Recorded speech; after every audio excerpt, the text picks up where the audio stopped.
नमस्कार, मैं शोएब गाजी और आप देख रहे हैं प्राइम टीवी इंडिया। कोरोना, जब पहली बार इस बीमारी के बारे में लोगों ने सुना तो जिस देश में ये बीमारी नहीं पहुंची थी वो सुकून की नींद ले रहे थे। हाँ, जहन में ये ज़रूर था कि आखिर कोरोना किस बला का नाम है। भारत में पहली बार 30 जनवरी को यह मामला सामने आया, तभी देश में हलचल तेज हो गई।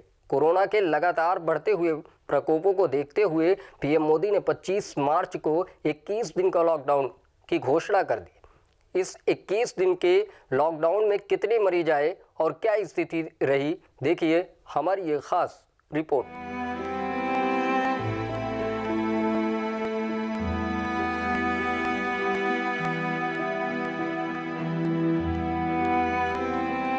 पूरे विश्व में कोरोना वायरस ने कोहराम मचा रखा है। यहाँ तक कि सर्वगुण संपन्न देश भी इस वायरस के आगे घुटने टेकते हुए दिखाई दे रहे हैं। इस वायरस ने सभी देश को लॉकडाउन कर दिया है। सभी अपने घरों में बंद रहने को मजबूर हो गए हैं। करें भी तो क्या, जान है तो जहान है। बीमारी ऐसी कि पूरे विश्व में हाहाकार मच गया। सभी देशों के प्रधानमंत्री और राष्ट्रपति अपनी अपनी रणनीति बनाने में लग गए। वहीं भारत के प्रधानमंत्री मोदी ने 25 तारीख से 21 दिनों के लॉकडाउन की घोषणा कर दी। जानते हैं कि इन 21 दिनों में मरीज कैसे बढ़ते चले गए। डे 1 25 मार्च संक्रमितों की संख्या 606, नए मरीज 42। डे 2 26 मार्च संक्रमितों की संख्या 694, नए मरीज 88। डे 3 27 मार्च संक्रमितों की संख्या 724, नए मरीज 30। डे 4 28 मार्च 918 संक्रमितों की संख्या 194, नए मरीज। डे 5 29 मार्च 1024 संक्रमितों की संख्या, नए मरीज 106। डे 6 30 मार्च संक्रमितों की संख्या 1251, नए मरीज 227। डे 7 31 मार्च 1397 संक्रमितों की संख्या, नए मरीज 146। डे 8 1 अप्रैल संक्रमितों की संख्या 1834, नए मरीज 437। डे 9 2 अप्रैल संक्रमितों की संख्या 2069, नए मरीज 235। डे 10 3 अप्रैल संक्रमितों की संख्या 2547, नए मरीज 478।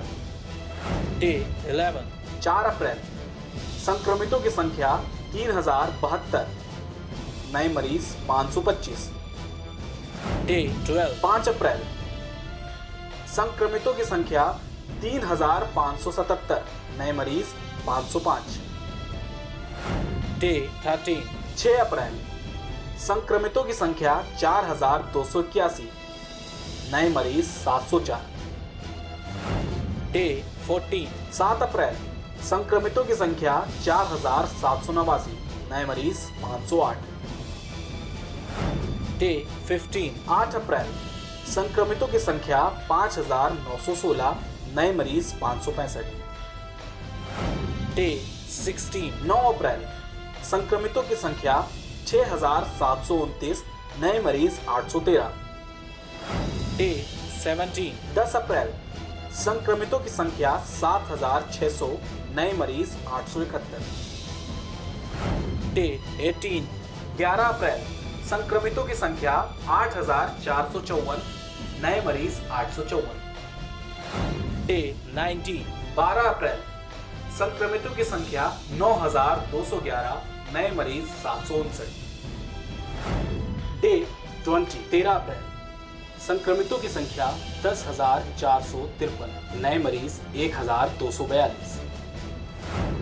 डे 21 14 अप्रैल संक्रमितों की संख्या 11,487, नए मरीज 1,076। इस रिपोर्ट से पता लगता है कि लॉकडाउन के दौरान देश में कोरोना वायरस संक्रमितों की संख्या 11,000 तक पहुंच गई है। देश में औसतन एक दिन में लगभग 500 कुछ नए मामले सामने आए हैं। मरीजों का विश्लेषण करते हुए स्वास्थ्य मंत्रालय ने यह भी कहा है कि कोरोना वायरस के पुरुषों में 76% और महिलाओं में 24% मामले सामने आए हैं। 63% मौत 60 वर्ष से अधिक आयु के लोगों की हुई है। 30% मौत 40 से 60 आयु वर्ग के बीच और 7% मौत 40 वर्ष से कम उम्र के लोगों की हुई है। साथ ही स्वास्थ्य मंत्रालय ने यह भी दावा किया है कि अगर लॉकडाउन न किया जाता तो देश में 14 अप्रैल तक 8 लाख से ऊपर मरीज आ जाते। मतलब साफ है कि अगर कोरोना को हराना है तो लॉकडाउन बेहद जरूरी है।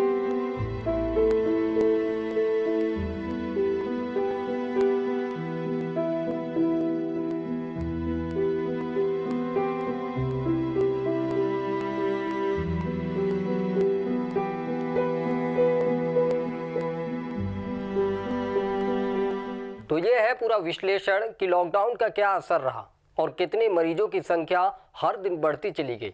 हालांकि लॉकडाउन की स्थिति काफ़ी कंट्रोल में है। अगर लॉकडाउन ना हुआ होता तो ये स्थिति और भी भयावह हो जाती। अब हम आपको बताएंगे किस किस राज्य में मरीजों की सबसे ज़्यादा संख्या बढ़ी है।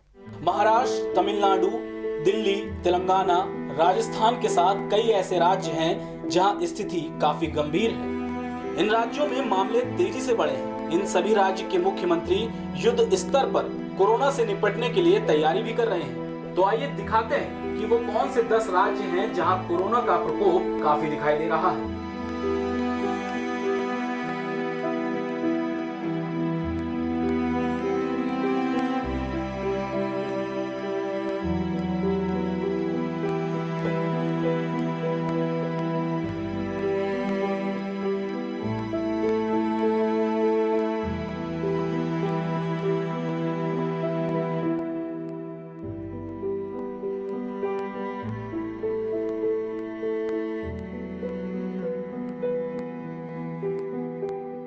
तो इस रिपोर्ट में आपने देखा कि लॉकडाउन के दौरान कितने मरीज बढ़े और किस राज्यों में इस दौरान सबसे ज़्यादा मौतें हुई। लॉकडाउन के दौरान लोगों की मौत और संक्रमित लोगों की संख्या के बारे में आपने तो जान लिया, लेकिन अब हम आपको बताएंगे कि लॉकडाउन ने देश की अर्थव्यवस्था पर क्या असर डाला। इंटरनेशनल लेबर ऑर्गेनाइजेशन ने कहा, महामारी भारत के असंगठित क्षेत्र में काम कर रहे 40 करोड़ मजदूरों को गरीबी में धकेल सकती है, क्योंकि वायरस से निपटने के लिए लॉकडाउन के अलावा कई तरह के ऐसे कदम उठाए गए हैं जिसका असर नौकरियों और कमाई पर पड़ रहा है। ILO के मुताबिक भारत उन देशों में शामिल है जो इस तरह के हालात से निपटने के लिए बेहतर ढंग से तैयार नहीं है। जिनेवा में जारी हुई ILO की रिपोर्ट में कहा गया है कि कोरोना की रोकथाम के लिए लॉकडाउन और दूसरे उपायों की वजह से भारत, नाइजीरिया और ब्राजील की अनौपचारिक अर्थव्यवस्था में काम कर रहे मजदूर ज्यादा प्रभावित होंगे। ILO ने अपनी रिपोर्ट में यह भी बताया कि इस महामारी का वैश्विक स्तर पर काम के घंटे और कमाई पर बहुत बुरा असर पड़ेगा। इसकी वजह से 2020 की दूसरी तिमाही में काम के कुल घंटों में करीब 6.7% की कमी आ सकती है, जो 19.5 करोड़ मजदूरों के काम के बराबर है।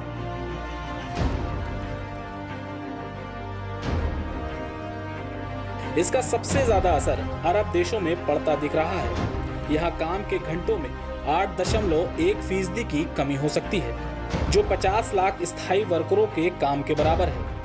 यूरोप में यह आंकड़ा 7.8% रह सकता है, जो करीब 1 करोड़ 20 लाख फुल टाइम वर्करों के काम के बराबर है। एशिया प्रशांत क्षेत्र में 12.5 करोड़ श्रमिक इससे प्रभावित रह सकते हैं। इस महामारी की वजह से अलग अलग आय समूहों में भारी नुकसान की आशंका है। खासतौर पर अपर मिडिल इनकम वाले देशों में लोगों की कमाई में करीब 7% की कमी हो सकती है। ये 2008-9 की आर्थिक मंदी से भी ज्यादा होगी। भारत में असंगठित क्षेत्र देश की करीब 94% आबादी को रोजगार देता है और अर्थव्यवस्था में इसका योगदान 45% है। लॉकडाउन की वजह से असंगठित क्षेत्र पर बुरी मार पड़ी है, क्योंकि रातों रात हजारों लोगों का रोजगार छिन गया।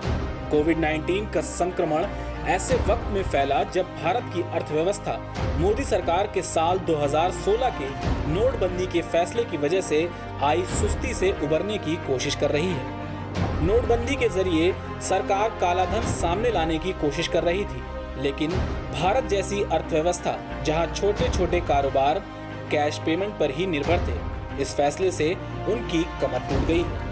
अधिकतर धंधे नोटबंदी के असर से उभर ही रहे थे कि कोरोना वायरस की मार पड़ गई। सरकार अप्रैल से 3 महीने तक किसानों के खाते में हर महीने 2000 रुपए डालेगी। सरकार किसानों को सालाना 6000 रुपए पहले ही देती थी। ये संकट बेहद गंभीर समय में आया है, जब नई फसल तैयार है और बाजार भेजे जाने के इंतजार में है। भारत जैसे देश में जहां लाखों लोग गरीबी में जी रहे हैं, विशेषज्ञों का मानना है कि भारत के सामने सबसे बड़ी चुनौती होगी कि कठिन लॉकडाउन की स्थिति में गांवों से खाने पीने की ये चीजें शहरों और दुनिया के किसी भी देश तक कैसे पहुंचेंगी। अगर सप्लाई शुरू नहीं हुई तो खाना बर्बाद हो जाएगा और भारतीय किसानों को भारी नुकसान झेलना पड़ेगा। भारत की कुल आबादी का 58% हिस्सा खेती पर निर्भर है और देश की अर्थव्यवस्था में $256 बिलियन का योगदान है। Output desk, prime TV India.